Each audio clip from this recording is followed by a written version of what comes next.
All right, so come back to the objects and classes, right? So we were talking about the constructor.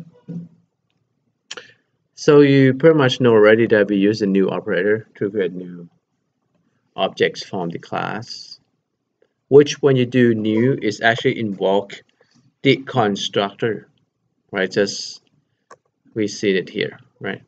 Invoke the constructor, just use different constructors here.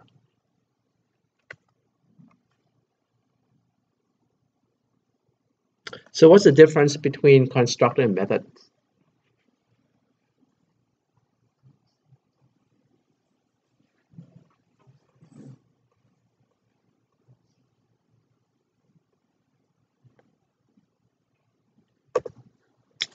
Anyone? I think constructors sets up the environment for the object. The methods just specify the behavior of the object.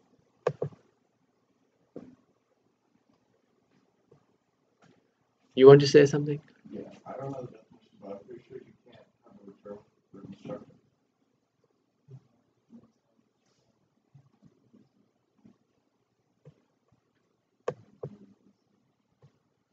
Yeah, you constructor you don't have return. That's not no type, right? Yeah.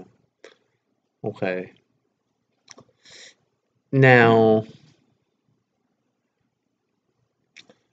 the constructors, yeah, pretty much you use to give the initial values or when you create an object, right? When you create an object Emma, Laura, and give the initial values like the name of account, the balance, and account type, right? So this is a constructor. Now the methods, pretty much the rest, this has a type. The method can returns, and when it returns, then that's why we have string, like return string type, and cannot return, then when it's not returned, we call void. And you already see it's pretty much define the operations of the class. Those are the method, right?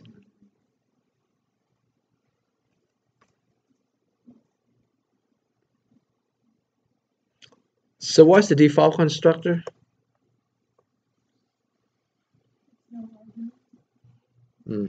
No arguments. The constructor that has no arguments. And when will a class have a default constructor?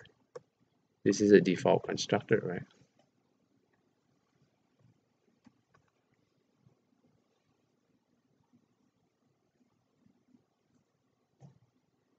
So I was mentioned about a class normally provides a constructor without arguments, right? Like circle, no arguments, right? No args constructor. Like when you do hello world, like first day you do Java code, you may not even know what's constructor, but the hello world class has the no arguments constructor created for you, but it's hidden. A class may define without the constructors. Like just say a public no arg construct with an empty body is implicitly defined in the class. And we call default constructor. It's only provided when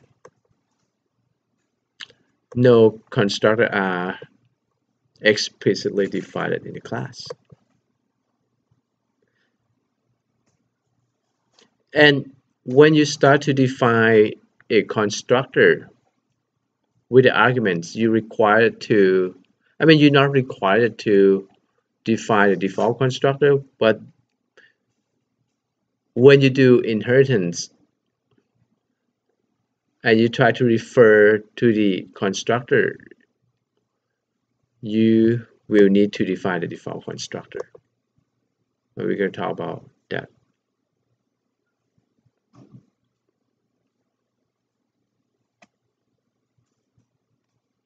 Now, we use dot operators to access to the operations or the methods or the object data or the attributes if they are public.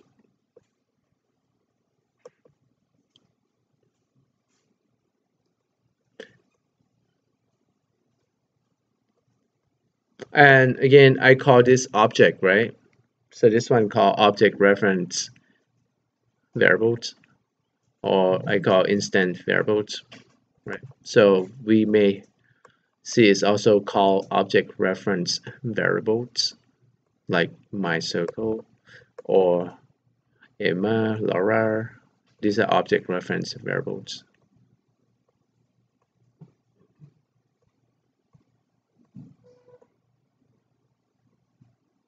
And we use dot operator to access, right, to object members. So object members could be the attributes or the methods of the class.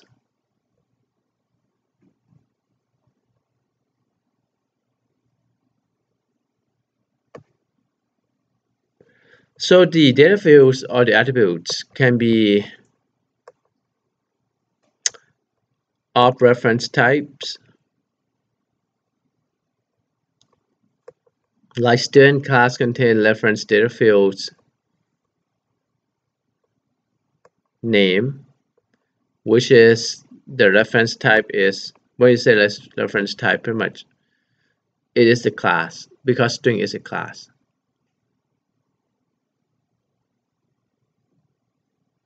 And these are the primitive type, right?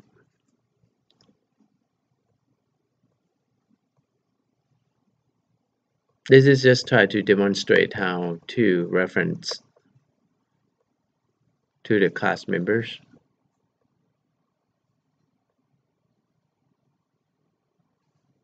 So you're gonna get this null pointer exception. It's very common. Do you know when do you get that and what caused null pointer exception?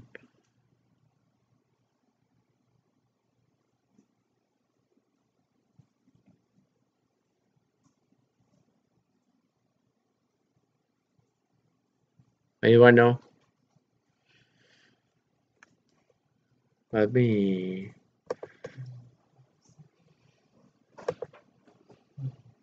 Whoever I call the row first has to answer.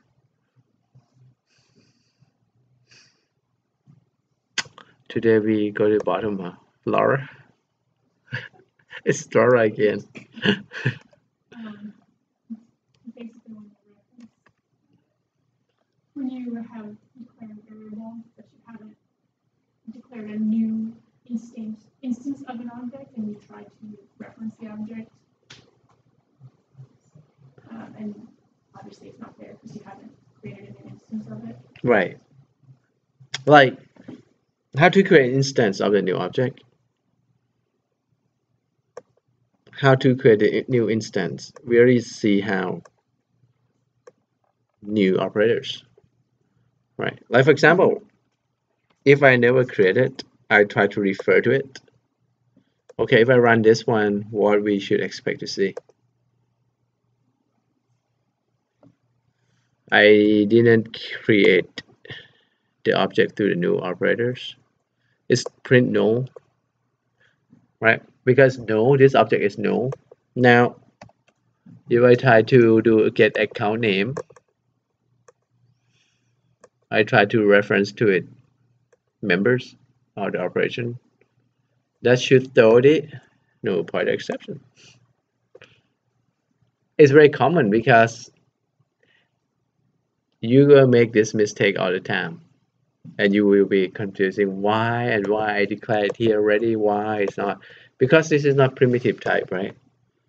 You have to make the new operators to create the object. Then you don't have problem with the null pointer exception. because the object has been created, then we can get account name. That makes sense because if you never initialize account name, how do we get account name? We just declare it, right?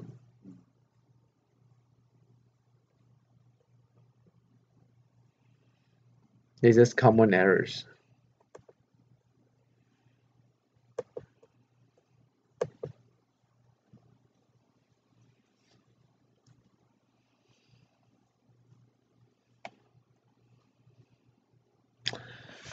So this is just showing this is a primitive data type. When you do int I equals to 1,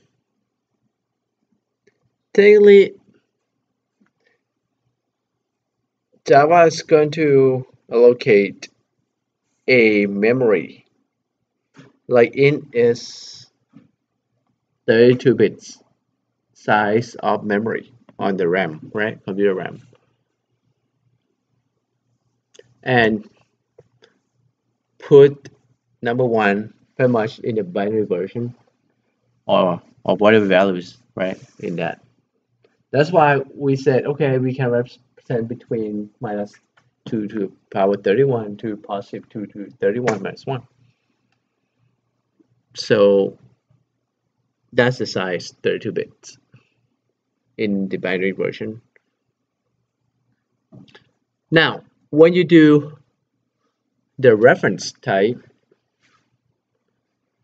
or the object type,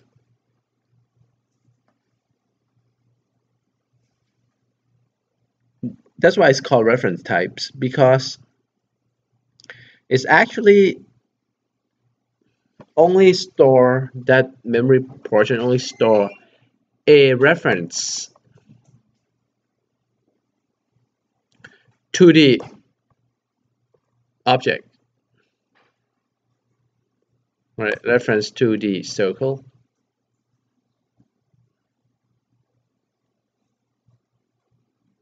So when you create a circle and you give the values of the radius to it, like this is an object. So that object is being created.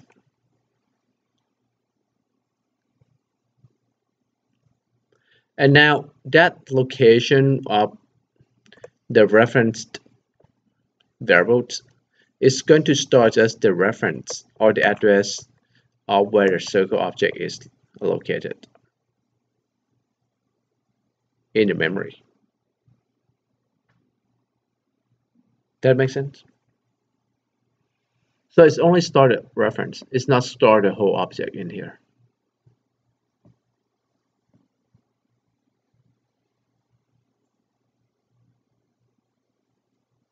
Like when we create MI account, MI has its own object and a location.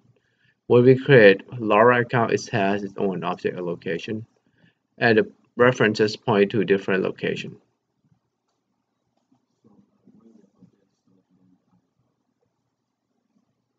In the main memory, computer RAM.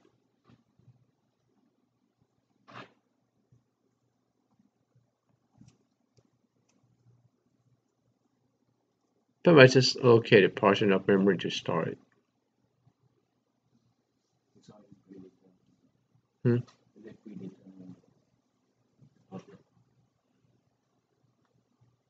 It will create at compile time. No, at runtime, right? At runtime.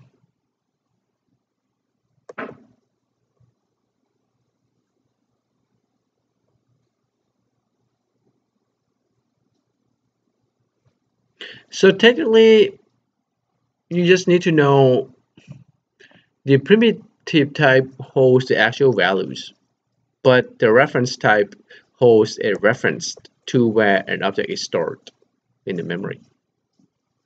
That's what you just need to know. Now, in that case, once you understand this concept, then the question is, what happens if I say C1 equals to C2?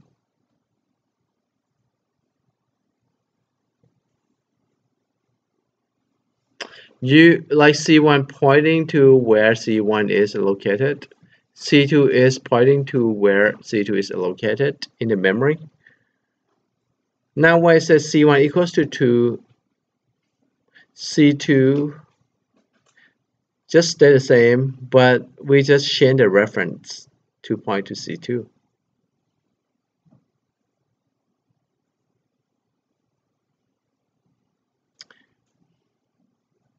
And if you look at this image, even if I said C2 radius equals to 5, C1 radius equals to 5 when I created objects, and I want to compare if C1, and I use the symbols 2 equals C2, what should be the result of this?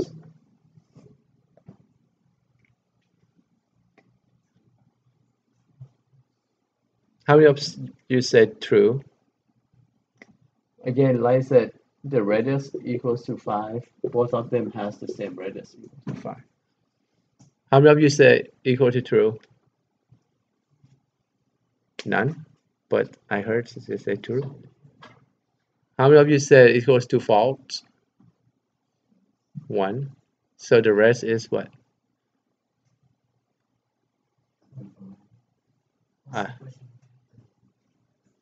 What's the result of these Boolean expressions? True or false?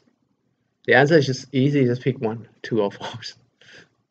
You don't have to think much.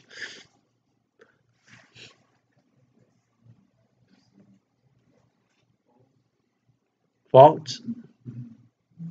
So we have 2 false, 1 true, the rest, none of the above. I always have that on your test.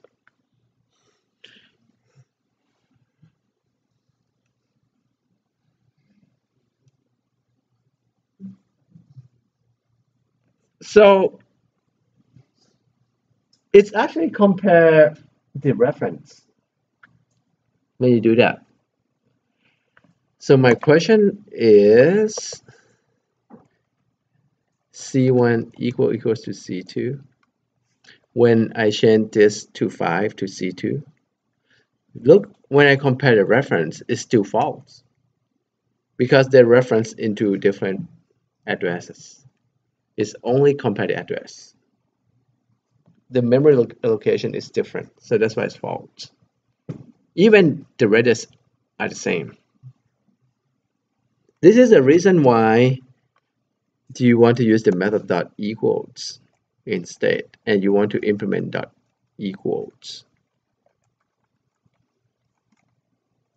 And dot equals should be implemented by comparing the radius inside. Then that's going to give you the true statement in that case. That's why when you do string comparison, we're going to use dot equals. And if you have experienced this, you see that when you use 2 equals, you see why it's, wow, it doesn't work, right? Most of you experienced that? Yeah? How many of you said yes? Mm-hmm.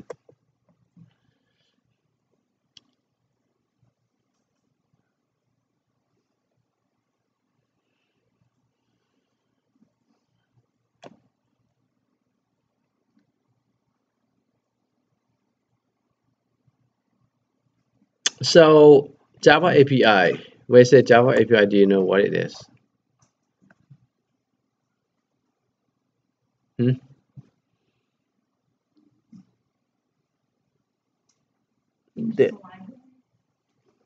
Yeah, library, application program interface library, right? Like your JDK, right? That you download when you want to implement Java, you have to download JDK 1.8, 1.9, right? So that is a Java API.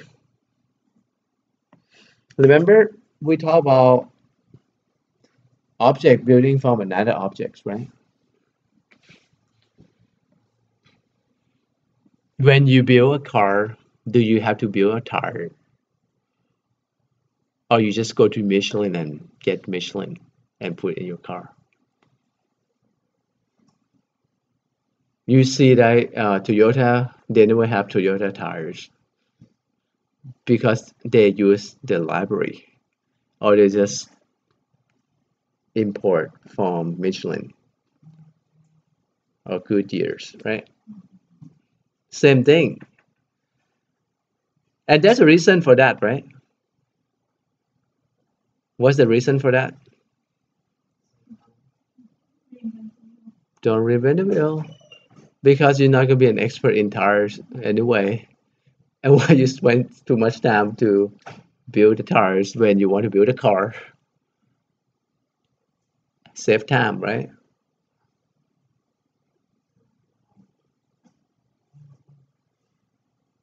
Then you just build your car and then you make money from your car, not tires, right?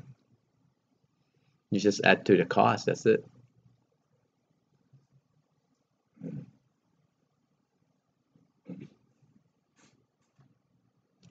So meaning that you want to build an application, you want to read inputs from the user. Do you have to build your own scanner?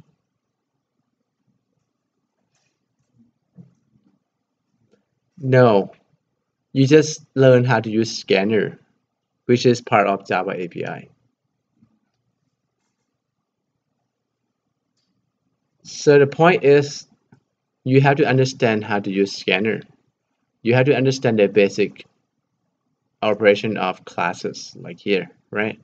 Use dot operators to access to the method, right? Operations of the class, right?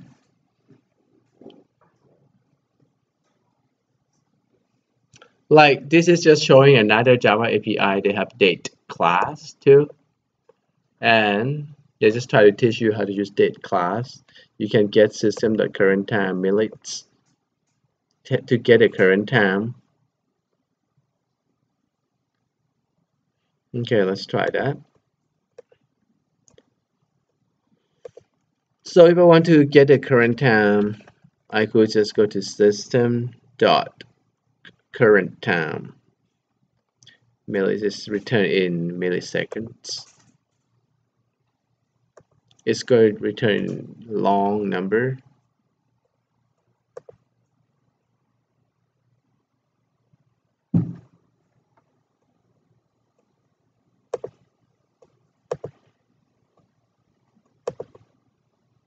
Need to remove this toggle point.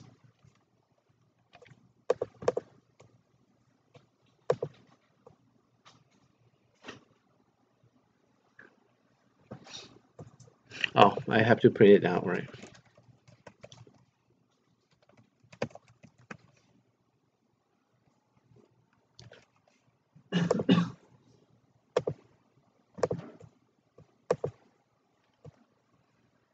So that's pretty much giving you the current time. And if you read it, it's going to tell you what does it mean. Returns the current time in millisecond.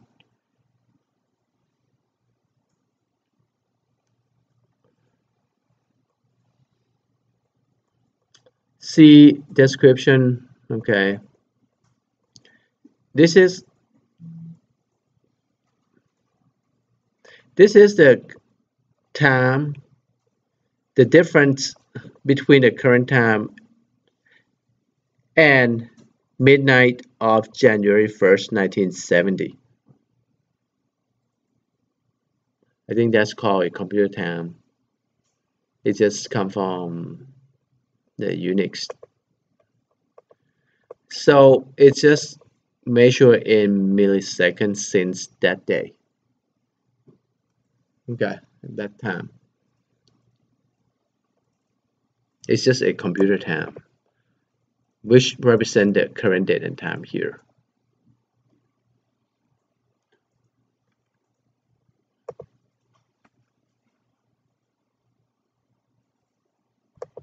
And beside that, Java also provide a class named date.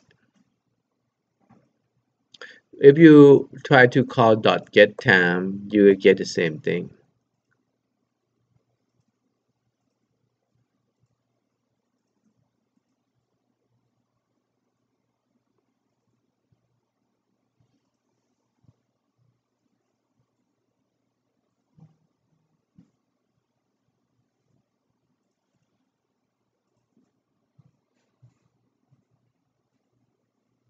So let's try that.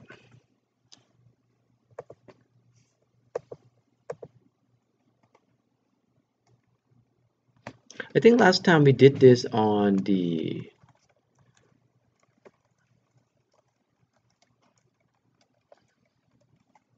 applet. Oh no, it's servlet, JSP, right? We use date, right? The web JSP. We show you date.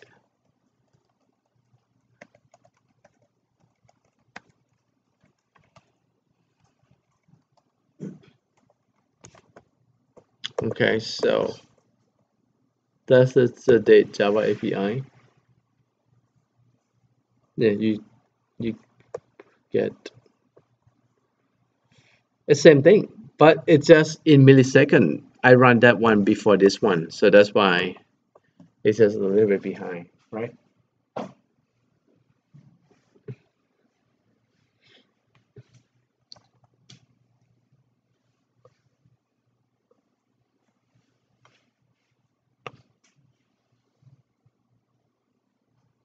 Now, if I want to print in the format that we are readable, in the term of like the date format that we normally go with, right? Date dot to string.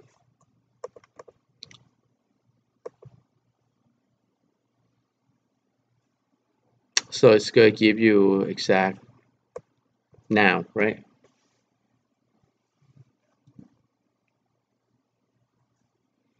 Like I said, it's pretty much the same thing. This is like computer time that we look at. Okay.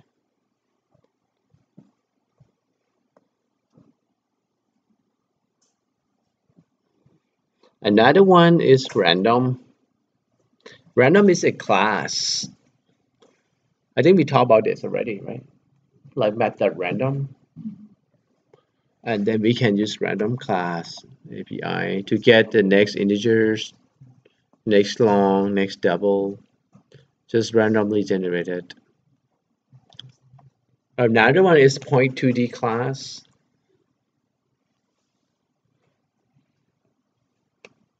So this one is from the JavaFX geometry. It's pretty much just give you the 2D and create a line between 2 points.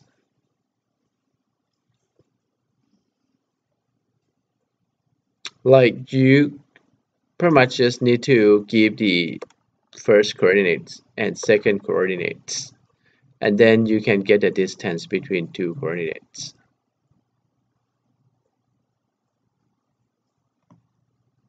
Now we were talking about statics already. We all should understand this, right? We talk about so constants, like we use the word final when you create a constant. Like we use for something that stay the same, like pi, the value of pi is 22 divided by 7. So we use final int pi equals to 22 divided by 7. But the word pi should be all capitalized.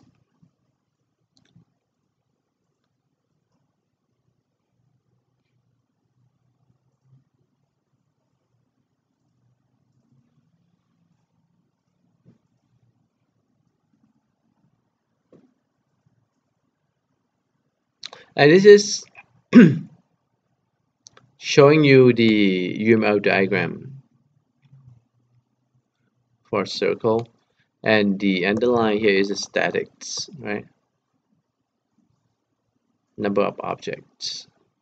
So this is the same concept that we do with the bank account, that we keep tracking of how many accounts.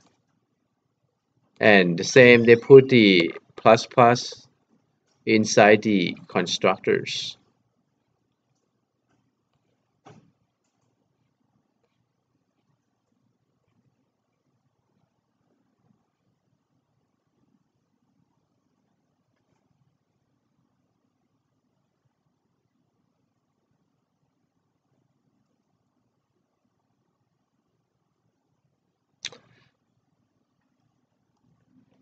So this part talking about,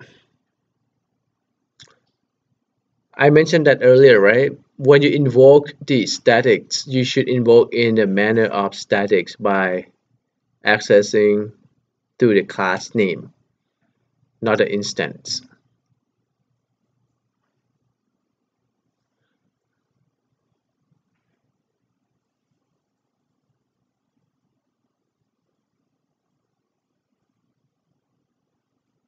So an instance method can invoke an instance or static method.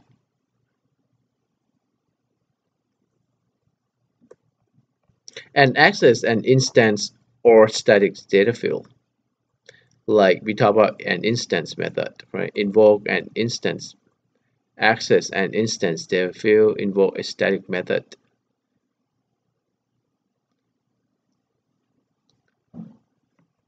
And access a static data field.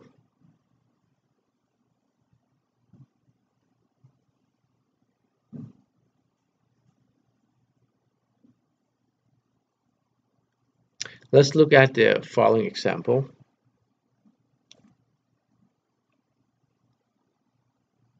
So we said a static method also, you do not invoke an instance method. You do not access an instance data field. You only access a static method and a static data field.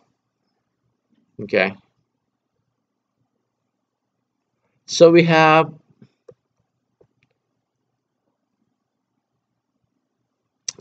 this is called what?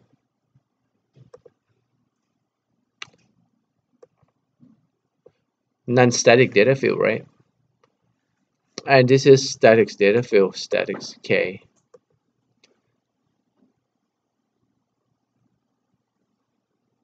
Main int j equals to 1. This is statics method, right?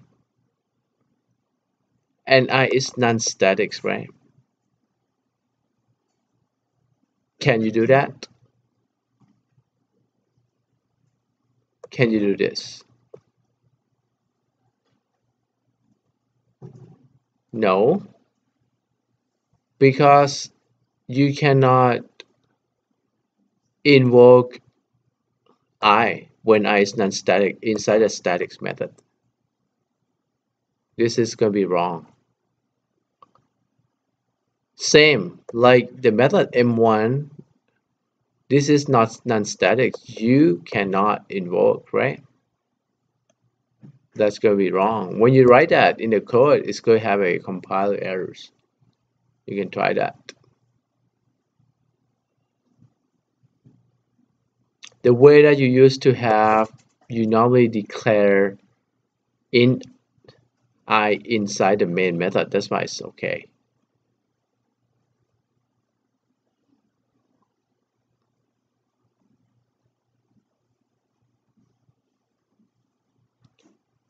But this is non-statics, right? Non-static method could invoke or access the statics members and statics method. This is fine. Like non-static can invoke, can access all the statics method and static data fields, but not the opposite. That makes sense? Okay.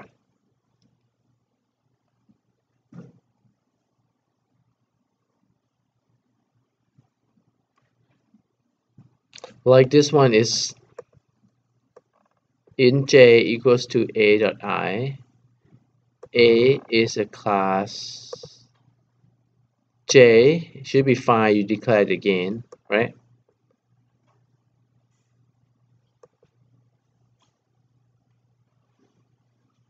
This is fine. It's pretty much just changing a little bit, right? Like before, you call M1, this is not okay. You call I, this is not okay. But now you have to instantiate an object if you want it to work, right? In non-statics. This is like do it as non-static way. Okay? That's how you fix it.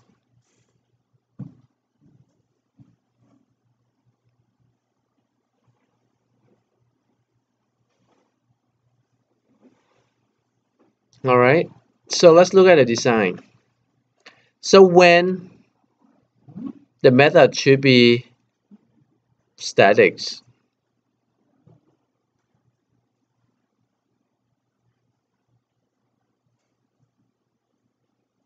it said if variables are the method that is dependent on a specific instance of the class should be an instant variable or method. We see that like the balance, right? A variables or method that is not dependent on a specific instance of the class, those should be statics. Like count should not depending on the instance. Should not depending on Emma or Laura, right?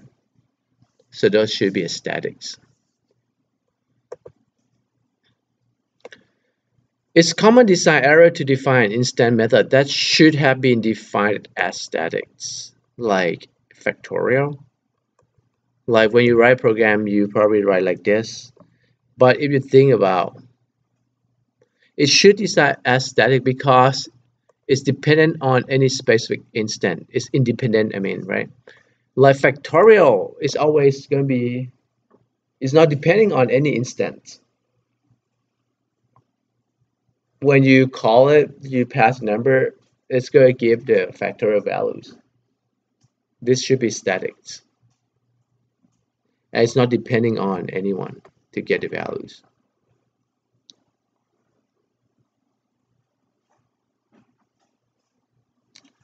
So you may see this in the test, and you should review all the like these questions, checkpoints, okay, to prepare for the test.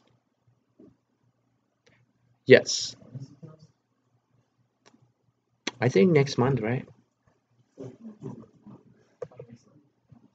Hmm?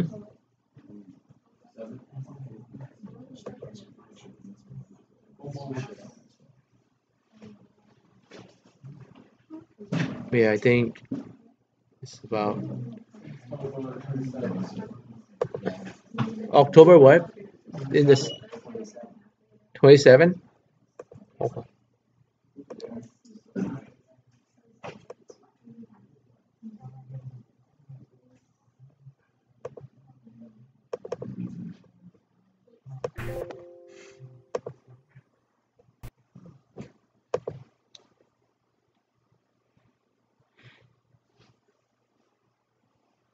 October 27th, so that means in about a month, right?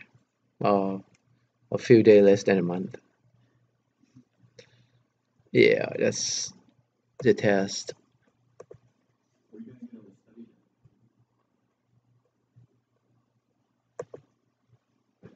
So what's the next question come after this? After study guide? What the question come after study guide? I was thinking like first where's the test now? Are we gonna get season? I was thinking yeah, because that's the common pattern. Then it should be yes, right? And then the next question is are we gonna have the review? And then yes. And then do we have solution too, huh? All right, so again, the test study you should go to, I think I already posted study. Okay.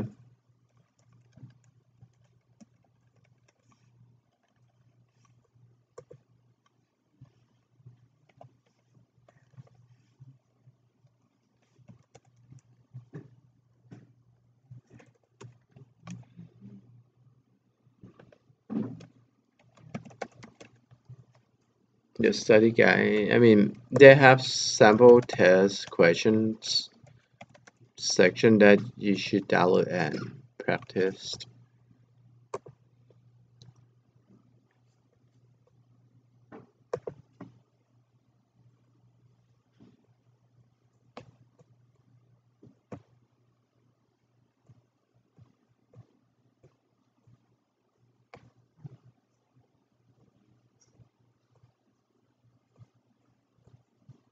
If I go to exam, practice exam, the first link, practice exam 2, see that?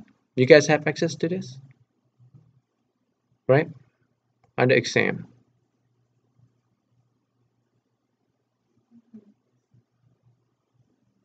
Okay. All right, try that first and come back with a question next class.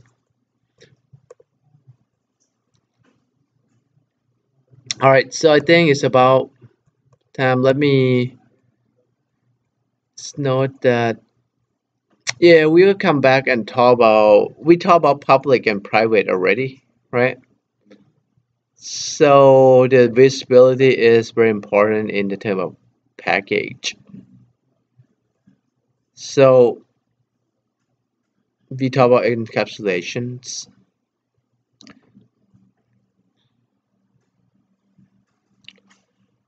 Right, so we talk about minus private plus we talk about y encapsulated already.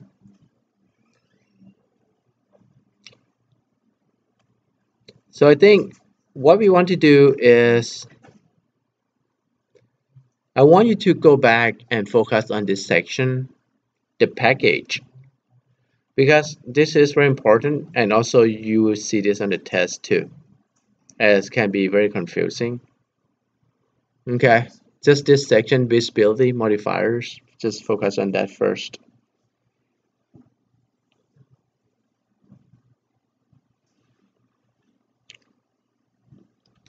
All right, so I'm going to call the row. I want you to go back and next time we want to just review this section. All right.